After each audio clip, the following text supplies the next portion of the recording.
Alright, greetings, welcome back. So for this one, I'm wearing my Brock Besser 50th anniversary and all that. Team Store had them on sale, so. And I've seen some questions about where I get my jerseys. There's actually videos on where I get my jerseys.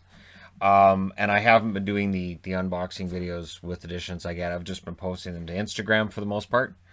And I've started to realize that it's tax season. We need to get our taxes together. And the scary thing is me trying to get my playlist together and figure out how the countdown's going to work for the jerseys that I plan to do this summer when the season's done.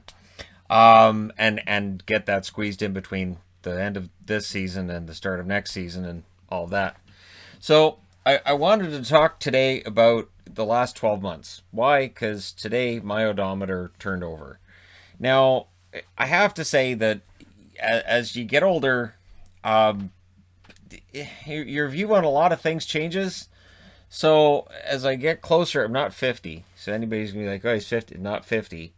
But as I get closer to that number, I find that with the treadmill and I do the treadmill daily. Now I'm doing it 5 miles a day where I used to do four. 15 years ago, I might have done two. And so as you get older, you do need to do more in order to get the same benefit that you could have done with less years back. So I fully expect to, I don't know, be doing 40 miles a day by the time I'm about 60. So I won't have time for videos because I'll just treadmill all day. That'll be my life. I'll just be the treadmill guy, and it'll just be like live streams of me on the treadmill for hours. And then one day I'll have a heart attack and they'll be like, "Yeah, it just got canceled." So the last 12 months on the channel, I thought I'd look up these numbers. 46,118 subscribers added, which is a drop of 21%. We know why that number dropped this year, because there was no hockey from March to August, and we didn't know when it was coming back, what it might look like, and all that. The numbers have started to really rise. January, they exploded. So in January, the channel blew up, which is interesting because from a YouTube perspective, your revenues will drop dramatically in January. So the fact that there was not a dramatic drop came from the fact that the views were way up. If the views had been in December instead of in January, but that's the way it works. The actual number of views on the channel, 34,005,313, up 6%. So again, keeping in mind that there were about 5 months there and there was no hockey, and there were months where I was trying to fill daily videos without any hockey and any word of when hockey was coming back and what might happen. So I'm very happy with that number. I'm happy with both numbers, to be honest. And I do expect that it'll continue to grow. So today the channel should hit 179,000, which again is just insane. It's ridiculous. The measure that I use too is that I'll go and I'll look up like the largest cities in Canada, and I'll go, oh, I passed the population of that city today. That's weird. And then I move on. Now, what else is interesting is that your videos that get the top views. So this is gather around if you're starting up a YouTube channel. The video that got the most views over the last 12 months was How I Hate All 31 Teams. I think it's in 25 minutes. 168,174 views. The interesting thing is that the videos that usually do really well are the ones that I just sort of throw logos on a board and just talk. And so there's no preparation, there's no script. I published that June 29th. So what was interesting with that was that was before hockey had come back. And so that went a long way to helping me out that month, because that was a month where it was still kind of touch and go in terms of subscribers and numbers and overall. Reviewing round one of the draft, 120,174 views. I know that will get 100,000 views every year. That came out on October 6th, so the day of the draft. And then analyzing all 31 teams and their salary cap situations, 109,695, showing that, again, if I have 31 teams in a title, it will likely get more views. That was July 7th. The Evander Kane being bankrupt video, 102,365. That, of course, came out January 11th. Now, the other interesting part is that when you get into the actual revenue, which ones actually generated the most revenue? Reviewing round one generated the most revenue. So it had 48,000 less views than How I Hate All 31 Teams, but How I Hate All 31 Teams was actually second. Now, the other interesting part is this, of course, is in October and this is in June. Revenues are right around the same between June and October, a little bit higher in October because you're getting into American Thanksgiving and, some of the budgets in Canadian Thanksgiving, the budgets for the the companies that are buying up the ads. But it does show that view counts don't necessarily tell you the whole story. Trades will never be a huge revenue generator because you get a lot of casual viewers. So you get a lot of people who come in and watch your content, but they're more likely to skip ads. So you're going to get the views, you're not necessarily going to make the money. There are definitely videos I've seen go viral where I've said, wow, this got X amount of views, and then I look at the time and I say, okay, this is a short video, doesn't have mid-roll ads or post ads. So after the video's done, you have an ad roll then. And I'm thinking, all right, so yeah, you got a lot of views, but odds are revenue-wise, and I start doing the math in my head, like it probably made X amount of dollars. I don't know. Power ranking goalie tandems was number 3. And that one did very well. And then THG's mock draft. So power rankings, this has been a large generator since the channel started. Since the channel really blew up. The first time I did a power rankings, I kind of went, I'll try this. And then it really took off. So that's why I do power rankings every week. Sometimes they're kind of a pain to throw together. But I make sure that I do them each week because I know at the end, they're probably going to be some of my bigger videos for the week. And again, they're longer videos. So because of mid-rolls and all of this, it's going to be a generator as well. So yeah, those are the big videos that I've had. And I've tried over the last year to branch out, which has been difficult because of, with all the COVID shutdowns and all that. And we've never really been locked down in BC. It's been kind of voluntary, and people voluntarily have stayed at home. And so it's been a situation where I've been home for most of the last 12 months. But I've been very fortunate in that, I met and hung out with Mike Bublé a couple of times. That's something I never would have thought would have happened before the channel came along. I wouldn't have believed it before it happened either. And it was interesting because when his assistant, I guess for lack of a better term, reached out to me and to my wife through Facebook, we went, that's not actually him. It's not. And when I look at my followers currently on Twitter, and I've got Brent Butt, who of course is from Corner Gas, and then Peter Kalamis, who is really funny. And I'm like, these guys are following me. That's odd because they're genuinely really funny people. And I'm just standing I'm just some goober in front of a board talking about hockey. So, all right then. I've been very, very happy about the way the last 12 months have gone, though.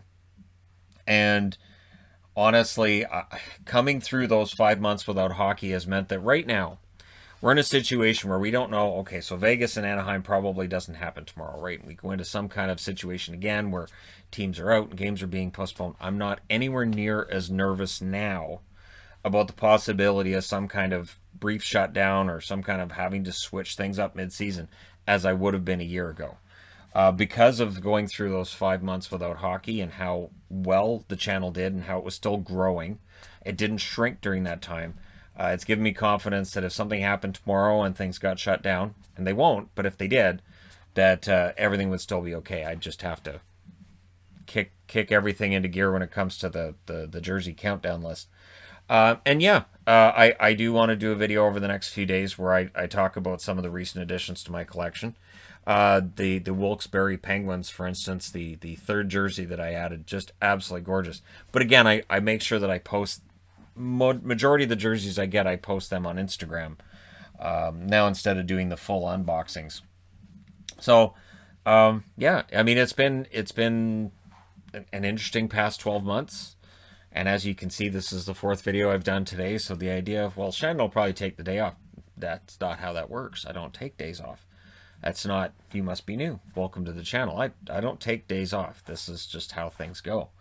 But I'll be interested. It is interesting to look back at the last 12 months and say, these were the biggest hits, especially when the How I Hate All 31 Teams is sort of an ongoing thing. like over the last week. Let's see, who have I been accused that I hate?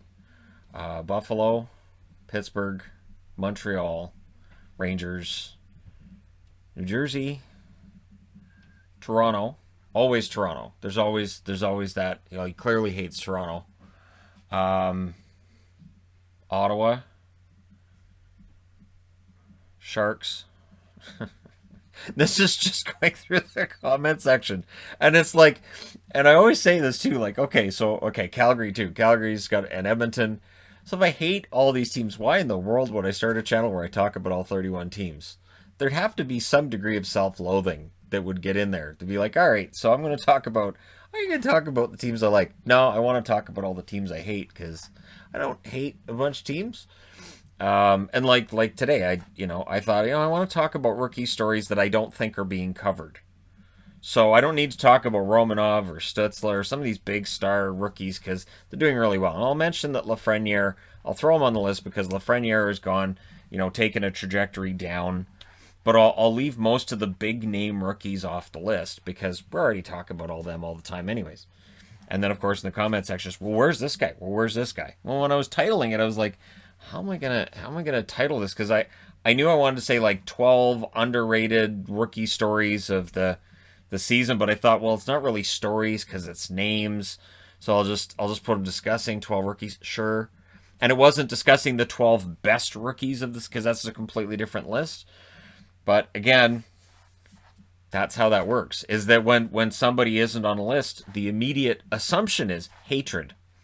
So I mean, I don't I don't watch a TV show and go, well, why isn't this actor in it? Do they hate him? He's not even in this show. They must hate him. It's so weird.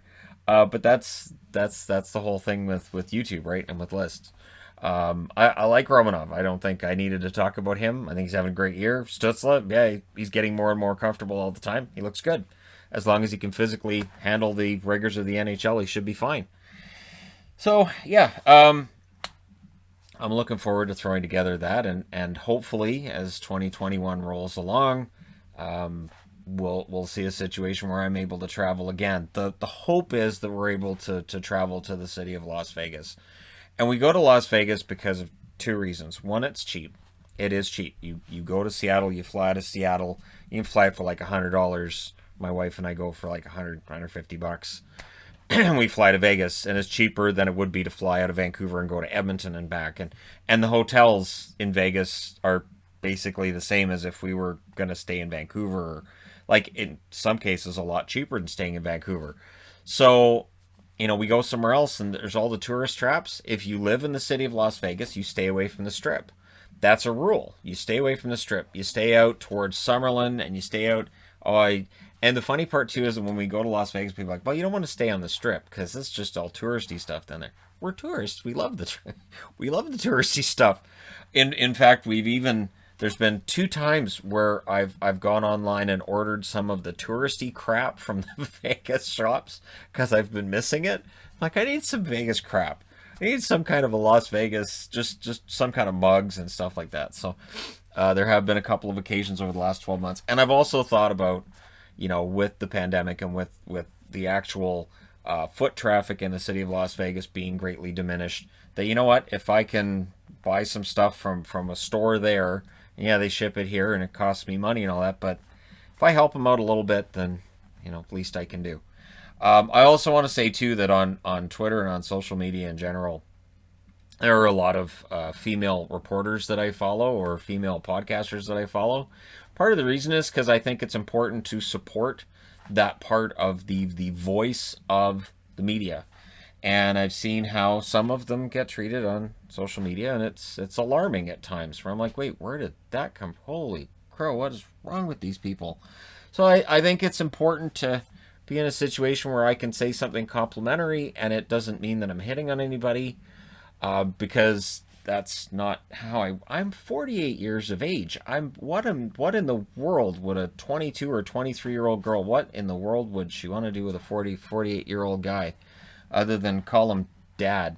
I don't understand I have no illusions. I'm a YouTuber that talks to a camera, and yeah, I mean, I just, that's it. I have no delusions that I'm going to go through some kind of a midlife crisis and go out and get myself a Ferrari and get some young girl to hang out with. It. Never. I'm very happy. My wife's, I think, happy. I think she is. I hope she is. Sometimes you can't tell. I'm pretty sure she's happy. But anyways, yeah, so for people who, don't follow me on social media, it's at Shan's Boomstick. On Twitter, it's actually in the description for every video. And it's YouTube_TheHockeyGuy is my Instagram handle. And again, I've got pictures of all the jerseys that I've got. And I even did a pose on the treadmill yesterday just for laughs. Because one of the young ladies I follow, Danny, she did a post. They've been doing this whole thing with posting, pictures of themselves and the whole selfie thing. I find it entertaining because I can see what they're doing. The people are like, you're so absorbed, and they go, okay, well, here's selfies then. If you think I'm self-absorbed, people are like, see, they're self-absorbed. You're just walking into it. You're letting them control what you say. Do you not see what they're doing? So, anyways, I just find it entertaining. And again, I find it entertaining as an old man. And I understand that I'm an old man. I have no delusions of my age. I look in the mirror and go, I could pass for 25. Yeah, I could do that. I couldn't pass for 25 when I was 18. I was a camp counselor at 18. And we couldn't tell kids how old we were. And I walk up to a kid and he asked me how old I was, and I think he was a 14-year-old kid.